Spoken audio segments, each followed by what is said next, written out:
November 5th is just around the corner, and things are not looking good for Kamala Harris. Trump's latest campaign events are stirring excitement among voters, while Harris continues to face an uphill battle to maintain support.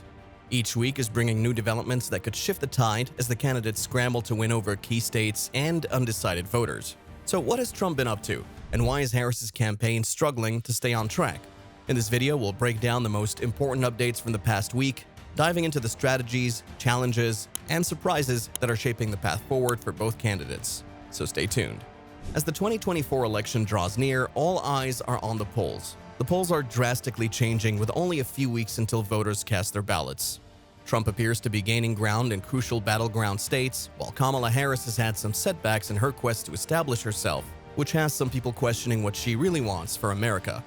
Donald Trump's surprise visit to a McDonald's in Feasterville-Trevose, Pennsylvania was not just a campaign move. It was a calculated move to win over his fellow workers. The former president made news when he worked the drive-thru, took orders, and even chatted with patrons while sporting a McDonald's apron. This visit, which took place in a crucial swing region of Bucks County, conveyed a strong message. Trump is popular with ordinary Americans, in contrast to politicians who find it difficult to engage with the public outside of policy speeches. Even though it was twisted to look like a bad move by the media, the event capitalized on his ability to relate with the average American. Many Americans, whether they are regular consumers or employees, are familiar with the working class experience, and there is nothing more relatable than fast food. Trump purposefully chose to interact with employees behind the counter in order to show that he is someone who relates with the average American. As he distributed takeout bags, supporters cheered as crowds gathered outside the eatery. The visit turned into more than just a photo opportunity. It was a chance for Trump to show his approachable and grounded side, which the mainstream media will never show you. During his time at the drive-thru, Trump didn't just smile for the cameras. He took questions from reporters stationed outside, keeping the focus on his message of fairness and hard work. When asked if he would support raising the minimum wage after seeing McDonald's employees in action, Trump gave a straight answer. Unlike Kamala Harris, who always beat around the bushes when faced with such questions. The moment felt unscripted, which only added to the authenticity he was aiming to convey. It was a reminder of why Trump's supporters remain loyal. He knows how to tap into a sense of everyday struggle and assure people that he's on their side, even if policies may not always align. In previous interviews, Harris had disclosed that she was employed at the fast food business, where she made fries and operated the cash register. However, this was just another instance of political deceit intended to make her seem more approachable. She lied about working there and has provided no proof.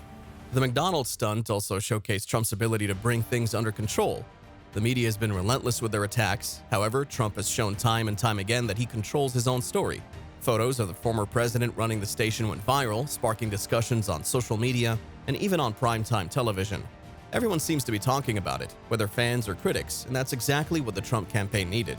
Perception is power in politics, and Trump's ability to go viral has put him at the forefront of the debate. The incident highlighted a broader strength of the Trump campaign, its ability to blur the line between celebrities and politicians.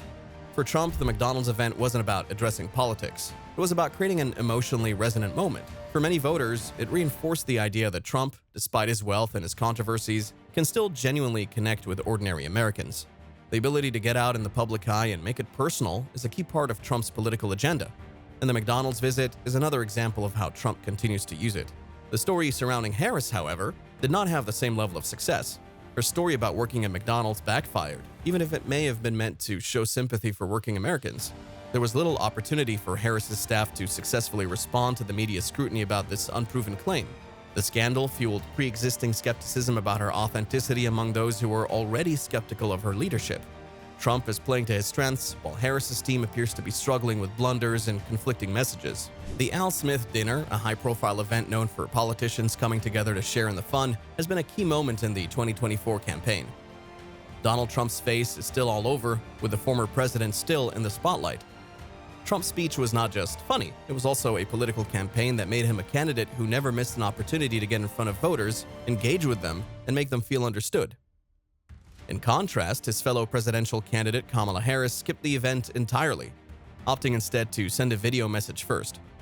Her absence was troubling for attendees or commentators who saw it as an opportunity to connect with influential people and influence undecided voters. Trump was his usual self-assured and witty self during his presentation at the Al Smith Dinner. He ridiculed his legal issues, made jokes about his political opponents, and even made fun of himself while playing golf and eating fast food. In a contest where every moment of engagement is important, Kamala Harris's choice to send the video first drew immediate criticism. There's no big event like the Al Smith dinner that connects people. So for many, her absence was a huge red flag. Many saw it as yet another example of Harris's failure to truly engage with people or capitalize on key moments. The video message, while well-produced, feels impersonal and distant when compared to Trump's performance. Harris's absence suggests that it's hard to connect personally in an election where that is key. Political analysts have also noted that Harris's decision to skip the dinner could have more consequences than she may have been advised. Events like the Al Smith dinner are not just social events, they're also opportunities to show off, joke around with political opponents, and get people to know you more personally. Through talks, these gatherings help people form political parties. By choosing not to attend, Harris not only lost the opportunity to step down and be more influential, but she also gave Trump the opportunity to run the show and his next media campaign. Harris's video announcement made little sense on social media, while Trump's jokes and lighthearted insults went viral. When supporters of the Biden-Harris nominee defended their decision by arguing that a campaign plan was needed, the damage was done. Voters saw the candidates working, and the result was clear. Trump came, Harris didn't. In a game where every interaction matters, the difference is noticeable. The dinner's lost chance adds to Harris's mounting list of campaign obstacles. These seemingly insignificant moments of engagement, or lack thereof, can make all the difference, even though policy conversations will take center stage in the upcoming days, an area where Harris is also failing. Joe Biden's recent remark about Donald Trump, stating "we got to lock him up," has ignited a firestorm of controversy and raised serious questions about election interference. The comment, made during a campaign event in New Hampshire, was quickly framed as a blatant attempt to sway the election through political prosecution. The statement adds fuel to the ongoing narrative that the Biden administration is working tirelessly to sabotage the election, knowing that Trump is steadily closing the gap in the polls. Biden's offhand remark came at a critical time when Trump's campaign is building momentum and polling data shows a tightening race. What might have been dismissed as a careless joke has instead taken center stage, with many calling it a calculated attempt to delegitimize Trump's candidacy. Trump and his supporters argue that the remark isn't just inflammatory, it's an open admission of election meddling. The sentiment is reinforced by the multiple legal cases Trump faces, which his team argues are designed to sideline him during the campaign season. Rather than competing fairly, the Biden-Harris team is accused of using the justice system to eliminate a political rival. Polls show that Trump is closing in despite the legal distractions. In key battleground states like Pennsylvania, Georgia, and Arizona, Trump has either pulled even or narrowed the gap significantly. This polling surge has alarmed the Biden-Harris campaign, which initially counted on Trump's legal troubles to derail his candidacy. The reality, however, is quite different. Trump's legal battles seem to have only galvanized its base. Voters see him as someone standing up to a system they believe is rigged, reinforcing his message of being a fighter for ordinary Americans. Biden's call to lock him up plays directly into Trump's narrative of persecution, giving his supporters another reason to rally around him. The comment is evidence that the Biden administration fears losing the election and is resorting to desperate measures. This isn't just an attack on Trump, but on democracy itself, using legal threats to silence opposition rather than allowing the people to decide at the ballot box. Meanwhile, Kamala Harris's campaign efforts have failed to counterbalance the damage caused by Biden's statement. While Harris has tried to shift focus onto her policy agenda, the backlash from Biden's remark has cast a shadow over her campaign. Many voters are questioning whether the administration is capable of running a fair election, especially as they see Trump gaining ground despite the relentless legal attacks. This perception is hurting Harris's ability to connect with undecided voters who are increasingly skeptical of the administration's tactics. The tightening polls reveal a campaign in trouble. What was once seen as a sure victory for the Biden-Harris ticket is now anything but certain. With Trump closing the gap in critical states and national polls reflecting a dead heat, the Biden-Harris campaign is struggling to regain its footing. The more they focus on Trump's legal issues, the more they risk alienating voters who are eager to hear solutions to real-world problems. Trump's ability to turn even negative news into a campaign asset is proving to be one of his greatest strengths. The lock him up remark has backfired, giving him another opportunity to expose political persecution. People are energized by the idea that the establishment is trying to prevent his return to power because they know he will fight for the people. This sense of defiance is driving voter turnout, particularly among independents and working-class Americans who feel betrayed by the current administration. The Biden-Harris team now finds itself in a precarious position. They may have hoped that legal challenges would cripple Trump's chances, but instead they have only made him more determined. As Election Day draws closer, one thing is clear: The American people will have the final say, and the momentum is shifting in Trump's favor. While some polls suggest that Kamala Harris is leading in key battleground states, there's growing skepticism about just how reliable these numbers really are. If there's one thing we've learned from the 2016 and 2020 elections, it's that polling can severely underestimate Donald Trump's support. This hidden advantage could mean that Trump is, in fact, in a much stronger position than current projections indicate. Pollsters have long struggled to capture the full scope of Trump's base. In both 2016 and 2020, major polls gave Joe Biden comfortable leads, only to see Trump defy expectations on Election Day. In 2016, many underestimated how energized rural and blue-collar voters were, leading to one of the biggest upsets in modern political history. The same pattern emerged in 2020. While Biden ultimately secured victory, Trump performed far better than polls predicted, flipping key states that were considered out of his reach. This consistent underestimation suggests that Trump's base is difficult to measure, and the 2024 election could follow a similar pattern, meaning Harris's current poll numbers are far from a guarantee of victory.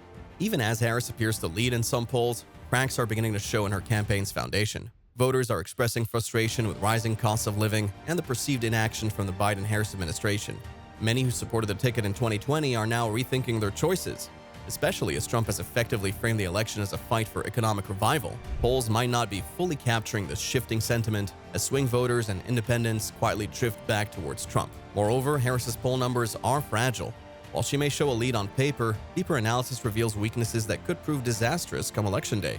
Her support is heavily concentrated in urban areas, while Trump's base is spread across rural and suburban regions, voters who are more likely to turn out in droves. The enthusiasm gap between the two campaigns is also becoming more apparent.